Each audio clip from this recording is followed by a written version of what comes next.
Philippine, Washington থেকে Beijing, পৃথিবীর একটি বড় অংশ এখন প্রাকৃতিক দুর্যোগের কবলে। মানুষ মানচিত্র এঁকে কিংবা কাঁটাতারের বেড়া দিয়ে দেশ ভাগ করে, তবে প্রকৃতির কোনো বর্ডার নেই। আবহাওয়া কিংবা দুর্যোগ, তারা কোনো দেশের পাসপোর্ট মেনে চলে না।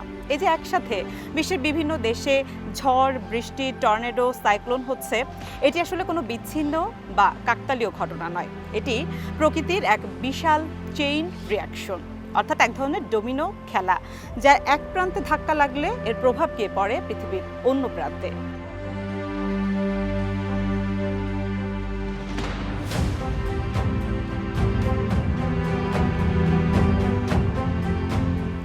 বিশ্বজুড়ে কেন একই সময়ে এই চরম বিপর্যয়গুলো ঘটছে, তার একটি সহজ ও বৈজ্ঞানিক বিশ্লেষণ জানার চেষ্টা করব চ্যানেল 24 এর এই আয়োজনে।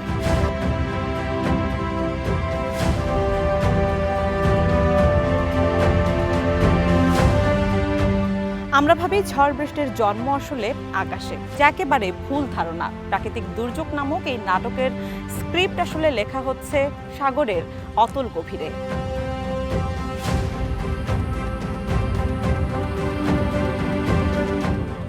মানুষের তৈরি গ্রিনহাউস গ্যাসের কারণে পৃথিবীর তাপমাত্রা বাড়ছে, আর এই বাড়তি তাপের 90%ই শুষে নিচ্ছে সাগর মহাসাগরগুলো, যার ফলে প্রশান্ত মহাসাগর বা বঙ্গোপসাগর কিন্তু এখন আর শান্ত নেই। সাগরের পানি বেশি অতিরিক্ত উত্তপ্ত হওয়ার কারণে বিশাল আকারের একটা দৈত্যকার টাইফুন তৈরি হচ্ছে এসব সাগর উপসাগরগুলোতে। যেহেতু পৃথিবীর সব সাগর মহাসাগরে উত্তপ্ত হচ্ছে, তাই একসাথে একাধিক টাইফুন বা সাইক্লোন তৈরির জ্বালানি কিন্তু পেয়ে যাচ্ছে এই সাগর মহাসাগরগুলো।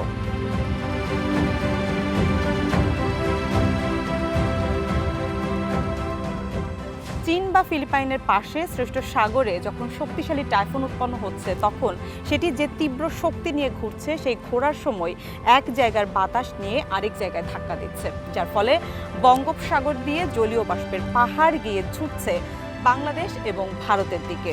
এর ফলাফল কি হচ্ছে? টাইফুনে লণ্ডভণ্ড হচ্ছে ফিলিপাইন, এদিকে ভারত বাংলাদেশে রেকর্ড বন্যার সংখ্যা দেখা দিয়েছে।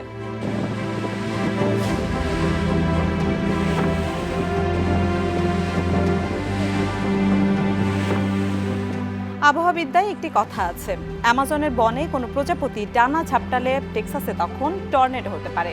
একে আসলে বলে ক্যাসকেডিং ইফেক্ট। যখন সাহারা মরুভূমি থেকে তীব্র গরম বা শুষ্ক বাতাস ইউরোপের দিকে যায়, তখন সেই বাতাসের ধাক্কায় ইউরোপে থাকা আর্দ্র বাতাস অন্য কোথাও স্থানান্তরিত হয়।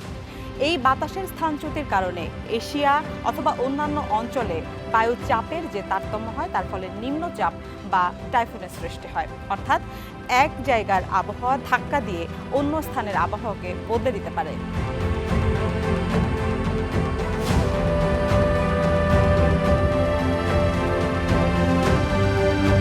আমাদের পৃথিবীর উত্তর ও দক্ষিণ গোলার্ধের ওপর দিয়ে সাপের মতো এঁকে বেঁকে তীব্র বাতাস বয়ে যায়, যাকে বলে জেট স্ট্রিম।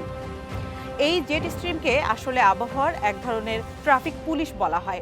অর্থাৎ কোন স্থানের আবহাওয়া কেমন হবে এবং মেঘ কোথায় যাবে তা নিয়ন্ত্রণ করে এই জেট স্ট্রিম।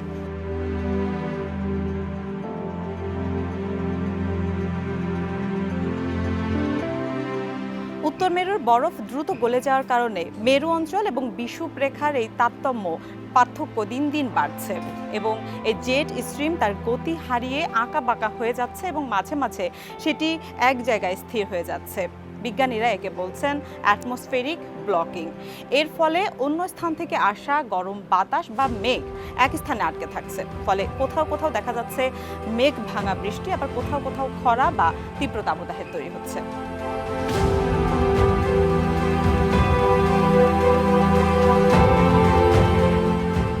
পদার্থবিজ্ঞানের একটি সাধারণ সূত্র হচ্ছে, বাতাস যত গরম হবে তার আর্দ্রতা বা জলীয় বাষ্প ধরে রাখার ক্ষমতা তত বাড়বে। গ্লোবাল ওয়ার্মিংয়ের কারণে আমাদের বায়ুমণ্ডল এখন একটা স্পঞ্জের মতো হয়ে গেছে, যেখানে চারপাশ থেকে পানি শুষে একটি স্পঞ্জের মতো আকার ধারণ করেছে।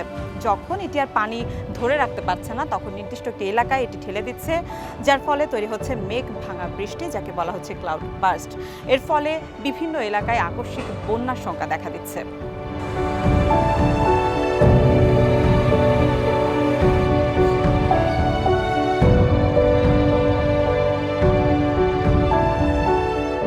দর্শক, আজ এ পর্যন্তই। আগামীতে কথা হবে অন্য কোনো বিষয় নিয়ে।